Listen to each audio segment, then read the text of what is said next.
realmente la trayectoria política de Puerto Rico. La invasión militar trae consigo un nuevo orden. Con ella hacen su entrada al escenario político, económico y social puertorriqueño un pequeño ejército de empresarios capitalistas, funcionarios de la nueva metrópoli, misioneros protestantes y otros elementos que hasta entonces les había sido prohibido el libre acceso a la isla. La población boricua los recibe con cierto escepticismo, en especial las masas obreras y campesinas, cuya mayor preocupación era conseguir trabajo y comida.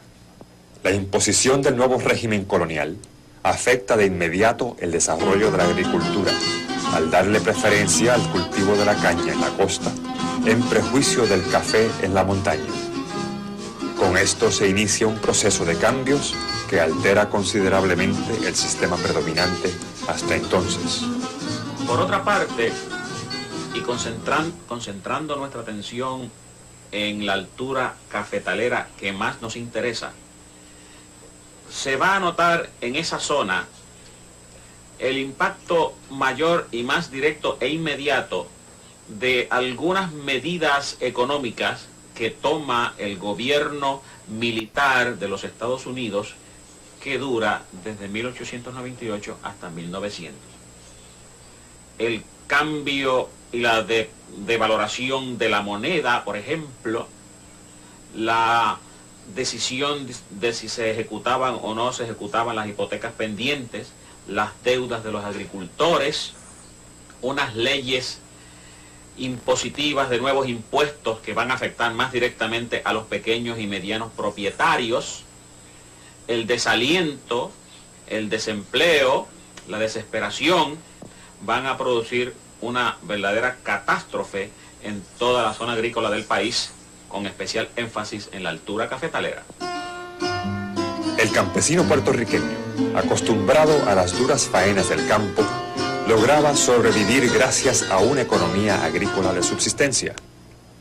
Los cambios en la política insular les afecta adversamente.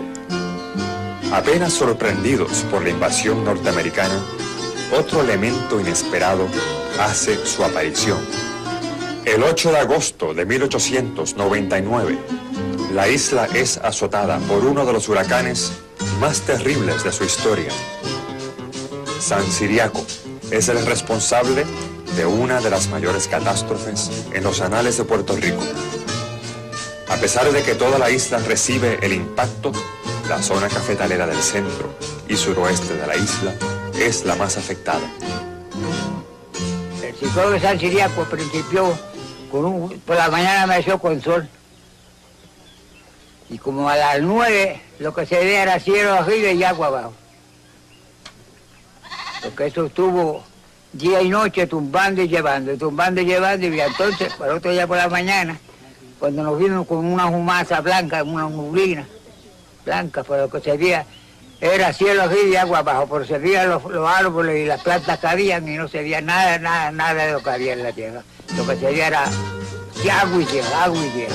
Que se la quedó por el mundo entero. Había que habían 3 y 4 cajeras muertas en un tubado, muertos así de hambre, no había lo que comer, hambre, necesidad, y los que murieron, que la hambre era fuerte, no había que comer, ya digo, tierra, lo que se comía tierra, no había más nada. Después de San Ciriaco, el campesino dependiente de agricultura de subsistencia pierde su mayor fuente de alimentación. Las siembras, mayores y menores, son destruidas por el agua. Las cosechas se pierden y no hay alternativa inmediata para remediar la situación.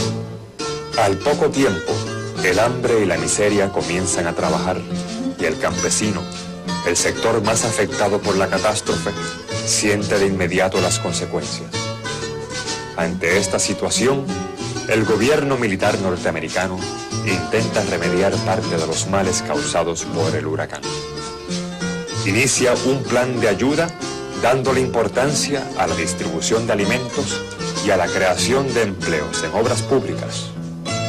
En ninguna de las dos gestiones tuvieron mucho éxito.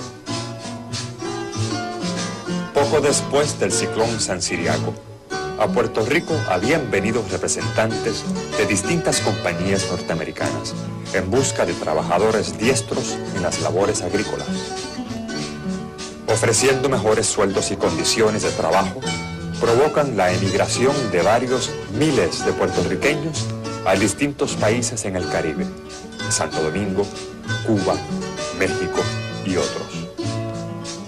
El hambre, la desolación y la miseria crean una situación favorable para que el campesino decida dejar su terruño en busca de un futuro mejor. En Puerto Rico hay un amplio mercado para las compañías extranjeras que urgen mano de obra barata para el trabajo del campo. Al otro lado del globo terráqueo, en el archipiélago de Hawái, las corporaciones norteamericanas que dominan ese imperio frutero y azucarero se ven en la necesidad de suplir la demanda laboral. Hawái, anexionado a los Estados Unidos desde el 1898, tiene dificultad de acceso al mercado asiático debido a las leyes de emigración. En Puerto Rico, bajo el mismo dominio norteamericano, ven parte de la solución a sus problemas laborales. Desde principios del 1900, las corporaciones hawaianas entran a competir con otras compañías del Caribe por la mano de obra puertorriqueña. La propaganda, bien organizada, llega a rincones muy apartados. Las ofertas, altamente atractivas, parecen una solución para salir del estado de miseria que prevalecía. Ante la posible migración masiva de trabajadores puertorriqueños, los líderes obreros no hacen esperar su respuesta. El movimiento obrero denuncia las emigraciones y defiende el derecho de los puertorriqueños al trabajo en su patria. Unos versos de la época nos muestran el sentir del puertorriqueño pobre. El americano dijo que venía a salvarnos, pero así nada me parece que lo que dijo fue en vano. Aunque manda coloradas y galletas para el ciclón, se quedan con lo mejor los que el mantengo reparte. Y así nada, por otra parte, tendremos que ir rodando. No obstante, la situación apremia cada día más en la zona rural de la altura. El jíbaro no ve un posible alivio a su crítica situación. El hambre aumenta, mientras la Hawaiian Sugar Planters Association prometía viaje, alimento y atención médica gratis a los obreros y sus familias hasta llegar a Hawái. Empleo seguro por 3 años con salarios superiores a los que ofrecían las otras compañías. Hospedaje, combustible, agua, medicina y atención médica gratis.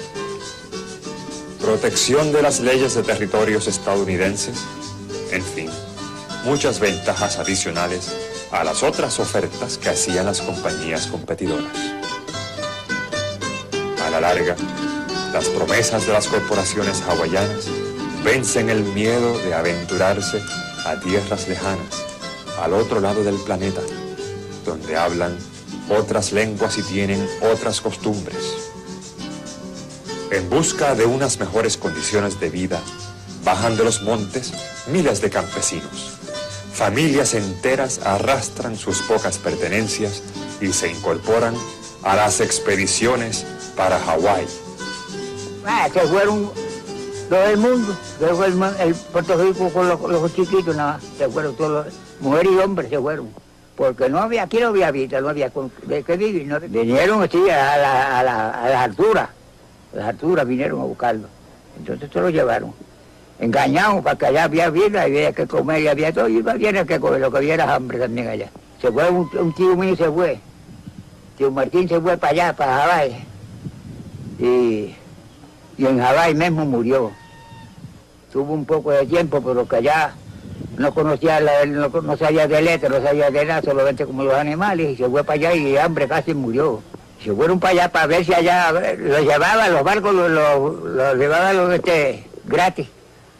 Los llevaban. Y decía que los llevaban y los traían, pues no trajeron nada.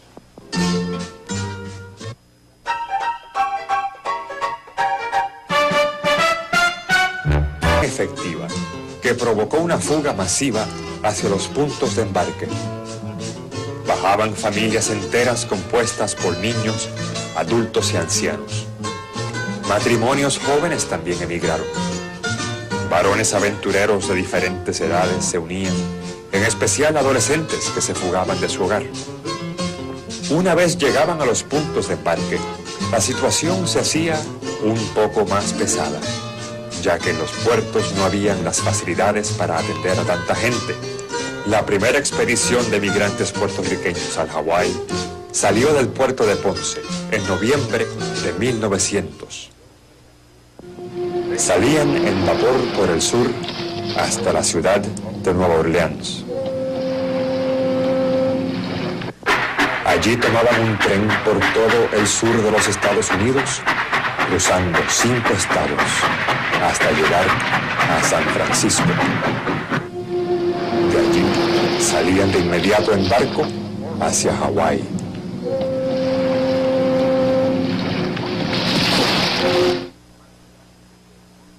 Y así partirán desde Ponce primero y desde Guánica 10 de las 11 veces hacia la ciudad de Nueva Orleans, en el estado de Luisiana, viaje que les tomará de 3 a 4 días.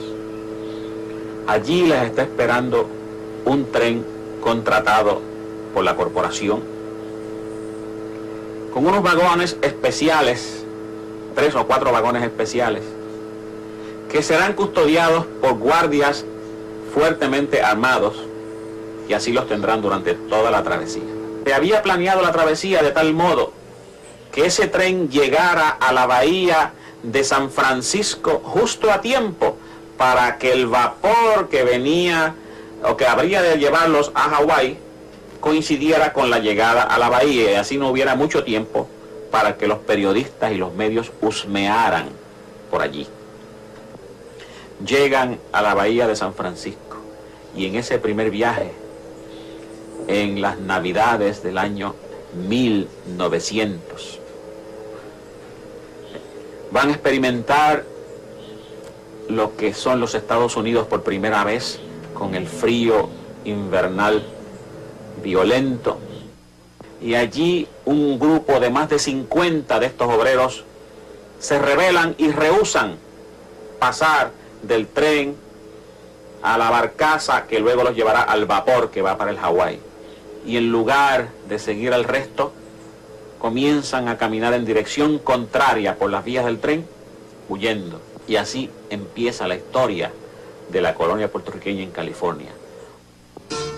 Mientras las corporaciones hawaianas siguen con su plan, respaldadas por el gobierno estadounidense en Puerto Rico, el movimiento obrero y sectores liberales del país denuncian el engaño sistemático a que han sido sometidos los emigrantes. A pesar de las mentiras y de las condiciones pésimas del viaje, más de 6.000 puertorriqueños emigraron a Hawái entre noviembre de 1900 y agosto de 1901. Una vez llegaba el barco a Hawái, los obreros eran distribuidos a distintas islas del archipiélago, según las necesidades de las compañías. Allí empezaban una nueva vida, integrados al trabajo agrícola de las plantaciones y los campamentos.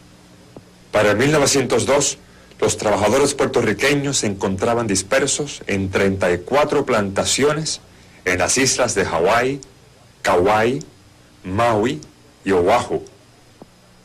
Unos pocos se desempeñaban como capataces, trabajadores ferroviarios y ayudantes. Cierto escepticismo, en especial las masas obreras y campesinas, cuya mayor preocupación era conseguir trabajo y comida. La imposición del nuevo régimen colonial afecta de inmediato el desarrollo de la agricultura, al darle preferencia al cultivo de la caña en la costa, en prejuicio del café en la montaña. Con esto se inicia un proceso de cambios que altera considerablemente el sistema predominante hasta entonces. Por otra parte, y concentrando nuestra atención en la altura cafetalera que más nos interesa, se va a notar en esa zona el impacto mayor y más directo e inmediato de algunas medidas económicas que toma el gobierno militar de los Estados Unidos que dura desde 1898 hasta 1900. El cambio y la devaloración de énfasis en la altura cafetalera. El campesino puertorriqueño, acostumbrado a las duras faenas del campo, lograba sobrevivir gracias a una economía agrícola de subsistencia. Los cambios en la política insular les afecta adversamente. Apenas sorprendidos por la invasión norteamericana, otro elemento inesperado hace su aparición.